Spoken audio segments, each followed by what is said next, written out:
ഉള്ളിയും ജീരകം കൂടെ ഒന്ന് ഒതുക്കിയെടുക്കാം.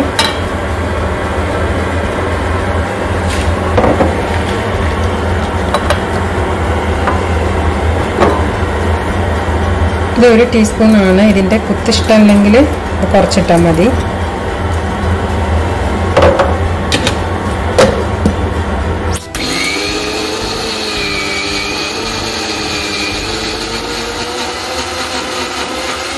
അത് നമുക്ക് നമ്മളെ പൊടി ഒന്ന് കിളരിയെടുക്കണം.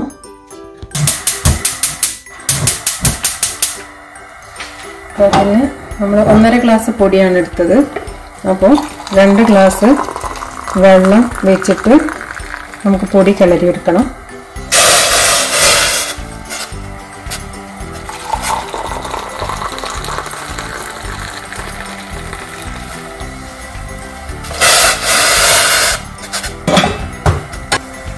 ഇതിലേക്ക് നമുക്ക് ആവശ്യത്തിനുള്ള ഉപ്പിട്ട് കൊടുക്കാം.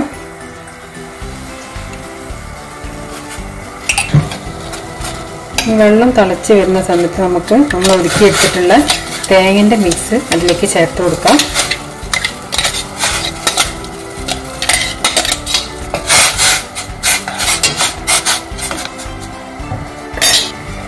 ഇനി നമുക്കതിലേക്ക് നമ്മൾ അരിപ്പൊടി ചേർത്ത് കൊടുക്കാം.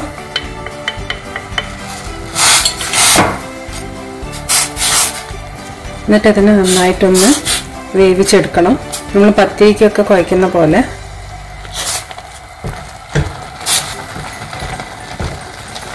സിമ്മിൽ വെച്ചിട്ട് കുറച്ച് നേരം ഒന്ന് ഇളക്കി കൊടുത്താൽ മതി. അപ്പോൾ പത്തിരിപ്പൊടി ഒക്കെ നന്നായിട്ട് വെന്ത് വരും.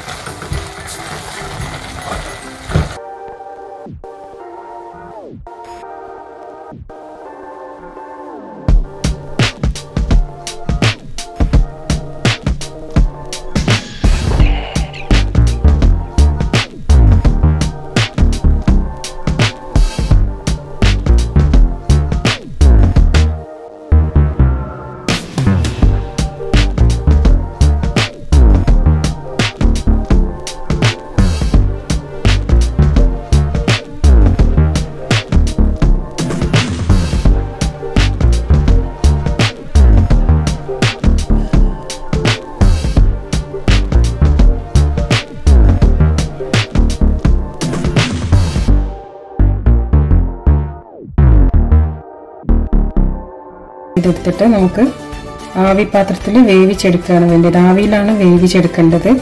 അപ്പോൾ ഞാനിതിനിപ്പം ഡയറക്റ്റായിട്ട് അതിലേക്ക് ആവി പാത്രത്തിലേക്ക് വെക്കുകയാണ്. ഇങ്ങനെ നമുക്ക് ഓരോ കടിക്കും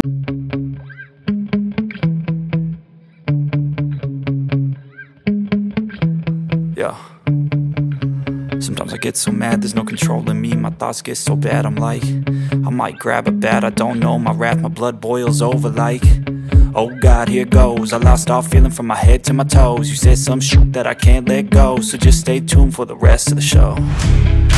So have you ever felt betrayed? Switches how you see things, realize something needs change. Cause I know you got me f***ed up, let me show you what's up. Cause enough is enough. I'll take a face full of pavement just to make a statement. I know there's no turning back. Oh God, adrenaline wasted, so mad I can taste it. I know there's no turning back. I'll do what it takes, I ain't making mistakes like that. I'll bleed on your face to make you go take it back. I'll lose my shit, I go crazy when I'm ഉപ്പുണ്ടാവും. അപ്പോൾ ഉപ്പ് കുറച്ചിട്ടാൽ മതി. ഇനി ഇത് കുറച്ച് വെള്ളം ചേർത്തിട്ടൊന്ന് നല്ല mixture ആക്കി എടുക്കണം.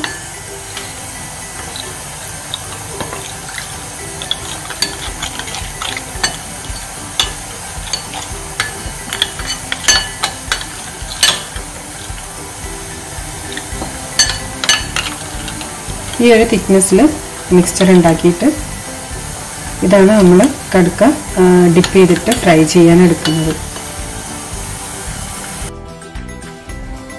ഒരു 10 മിനിറ്റൊക്കെ വെച്ചാൽ മതിയാവും.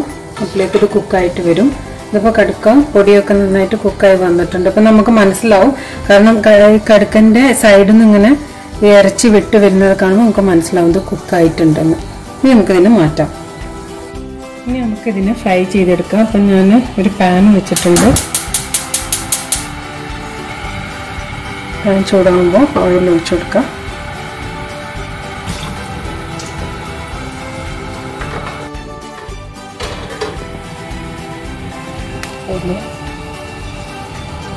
എണ്ണ ചൂടായിട്ടുണ്ട്. അപ്പോൾ നമുക്ക് ഈ ഡിപ്പിൽ ഒന്ന് ഡിപ്പ് ചെയ്തെടുത്തിട്ട് ഇങ്ങനെ ഫ്രൈ ചെയ്യാം.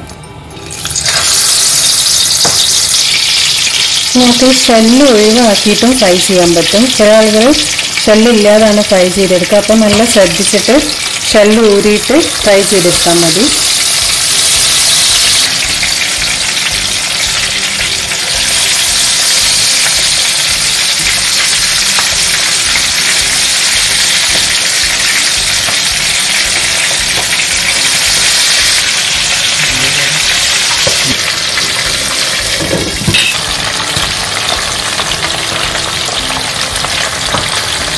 നമുക്ക് ഇത് ഫ്രൈ ചെയ്യുമ്പം എപ്പോഴും സേഫ് മൂടി വെച്ചിട്ട് ഫ്രൈ ചെയ്യുന്നതാണ്. കാരണം ചില സമയത്ത് ഇത് പൊട്ടിത്തെറിക്കും. അതുകൊണ്ട് ഒരു മീഡിയം ഫ്ലെയിമിലിട്ടിട്ട് മൂടി വെച്ചിട്ട് ഫ്രൈ ചെയ്തെടുക്കാം.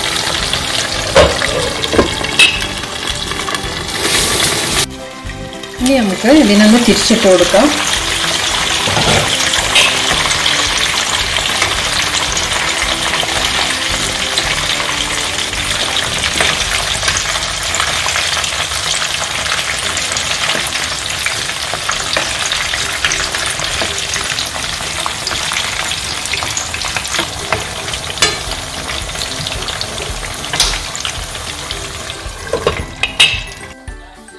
ഇപ്പോൾ ഇത് രണ്ട് സൈഡും കുക്കായി വന്നിട്ടുണ്ട്. അപ്പോൾ നമുക്കിതിനെ എടുത്തിട്ട് വേറെ പ്ലേറ്റിലേക്ക് മാറ്റി വെക്കാം.